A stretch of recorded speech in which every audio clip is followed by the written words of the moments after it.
Ìkànnì kan tún ti dóde o níṣẹ̀yìn ẹ̀já jọgbọ́. Ìmọ̀lẹ̀ rédíò láyé gbọ́, Ìmọ̀lẹ̀ TV láyé làwọn dé. Ẹ̀já jọgbọ́, ẹ má gbé kúrò. Gbé polówó ọjà rẹ wá o, kájé wọ gbà. Gbé polówó ọjà rẹ wá o, kájé wọ gbà.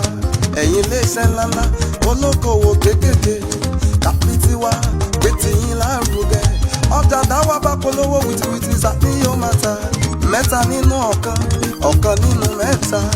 Nílé iṣẹ́ wa apèwé ìròyìn jáde. Nílé iṣẹ́ wa Ìmọ̀lẹ̀ rédíò, ètò eré ìdárayá, ìròyìn tí ò lẹ́lẹ́gbẹ́. Akọ́nilọ́gbọ́n nínú ohun gbogbo. Ẹ jọ̀wọ́ ẹ má ṣàlàyé gbọ́, ẹ má gbé kúrò o. Ìmọ̀lẹ̀ rédíò láyé gbọ́. Rédíò tó ju rédíò lọ. Ìmọ̀lẹ̀ TV láyé. Àníkẹ́ máa gbọ́ gbogbo ìgbà pátá. Ẹ má gbé kúrò. Ìmọ̀lẹ̀ rédíò láyé gbọ́. Ìkànnì tí ó lẹ́lẹ́gbẹ́ ni. Ìmọ̀lẹ̀ ẹ jájọ gbọ́, ẹ má gbé kúrò. Èmi ò tí ì nìkan tí ó bá wà bínú rí. Tó bá fi bínú wọ́n yà kó bitọ́rọ̀ yẹn bá wà ní. Gbogbo nǹkan tó bá jọ mọ́ ọ̀rọ̀ Ògbómọ̀ṣọ́ tàbí Ọ̀yọ́ state wọn kì í fi ń ṣeré. ẹ̀ńtọ́mọ ọlọ́run tó sì mọṣẹ́ ìgbà tó kọjú sí ẹ̀ dáadáa. Bàbá ṣe dáadáa bàbá gbìyànjú àwọn àlàyé. Ìfà bàbá dáadáa ni wọ́n ní sùúrù púpọ̀. Fún ọdún méjèèjì tàbí wà ní ìdílé wọn ti bínú rí. Àwọn ìmọ̀ràn lórí ìdílé wa, lórí ìdojúkọ wa àti àwọn oríṣiríṣi ọ̀nà láti jẹ́ kí ìtẹ́ wa kó dúró láì ní ìyọnu títí tó fi di àkókò tí wọ́n lọ jọ́ lọ́run ní pé. Bàbá dáadáa ni bàbá tó mẹ́tò, bàbá tó mọ bá ṣe máa ń tó nǹkan kó lọ́ba àfọ̀rún kẹwọn. Bàbá jẹ́ èèyàn takuntakun tó fi gbogbo agbára àti ìrírí tọ́lọ́run fún tó fi sílùú Ògbómọ̀ṣọ́.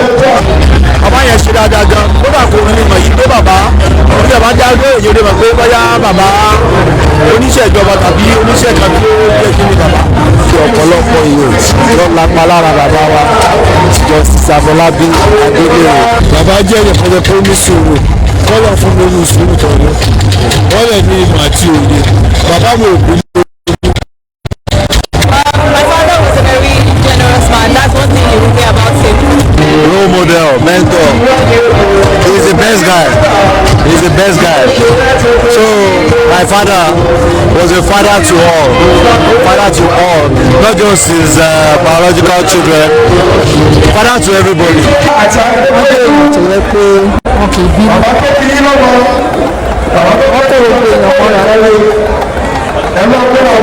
I think the words everybody have said pretty much shows how kind of a man he was, how sweet he was, how loving he was as a father, not just to us his children, but to many, to all around him. He would go out of his way to make everyone happy, to make comfort everyone, and to do his best to make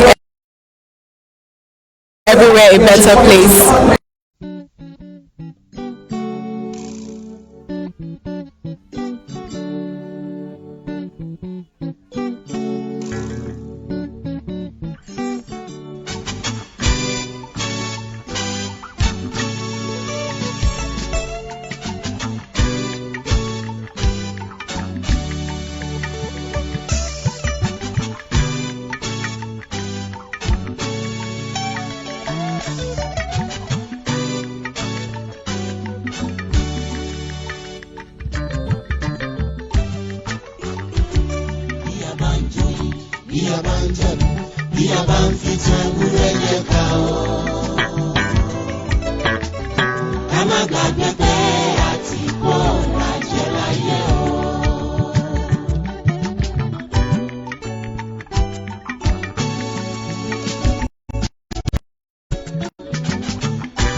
orúkọ mi ni Alhaji Bashura Kabijebi Akatapa.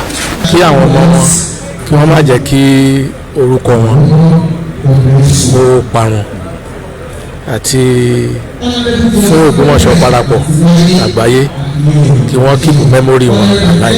ìmọ̀ràn mi ni pé ká ṣera wa ní oṣù ọ̀wọ̀ kò sígbà tí a wà tí ò ní mọ sí àwọn ìpèníjà kàbí omi ìdí máa fi dáa jù ní pé kí a gbọ́ ara wa yé.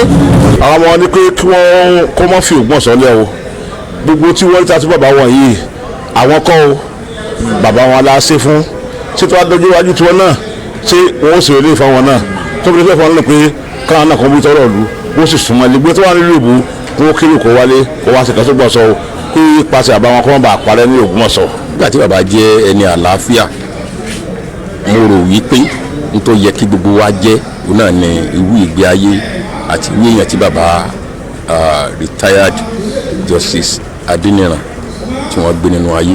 kọ́ńkà kò kọjú mọ́ṣẹ́ rẹ̀ ẹ̀bẹ̀ lọ ntí wọ́n bá ń fún ọ kí wọ́n fara mọ́. kí a máa ní ìbẹ̀rẹ̀ Ọlọ́run pẹ̀lú gbogbo nǹkan tá a bá ń ṣe láyé. ìta nígbà wọn mọ̀ ní pé táwọn náà keep it up irú nǹkan tí bàbá ṣe tí wọ́n fi ń gba ìlú lónìí táwọn náà mọ̀ ṣàlàyé ṣe káwọn kí wọ́n máa ṣe dáadáa tí wọ́n bá ti wà ń bẹ̀ kí wọ́n má jẹ́ pàṣẹ bàbá ó parun. gbogbo bí tí bàbá wọn fi sílẹ̀ so kí wọ́n jọ fọwọ́sowọ́pọ̀ wọ́n má bàjẹ́ owó sì máa já sókè. kọ́ mọ́ Ọlọ́run wọn gẹ́gẹ́ bí Ọlọ́run kọ́ kọjú mọ́ṣẹ́ wọn. a dúpẹ́ lọ́dọ̀ Ọlọ́run pé bàbá lẹ́yẹ àdúpẹ́ kẹ́yẹ náà má bàjẹ́. a dúpẹ́ fún àwọn kọ́mítì most first of all Ṣọ̀wọ́n of Ogbomoso oníkòtì of Ekoti honourable retired general Popola Alhaji Sakabalogo àti the whole committee tá a jọ ṣe méjì tó rẹ̀ nítorí ẹ̀ ni a fi dúpẹ́ tó ìyọjọ́ ayẹyẹ tó ti wà jẹ́jẹ́. Ìmọ́lẹ̀ TV ẹ ṣáà máa wò wá o yóò dáa.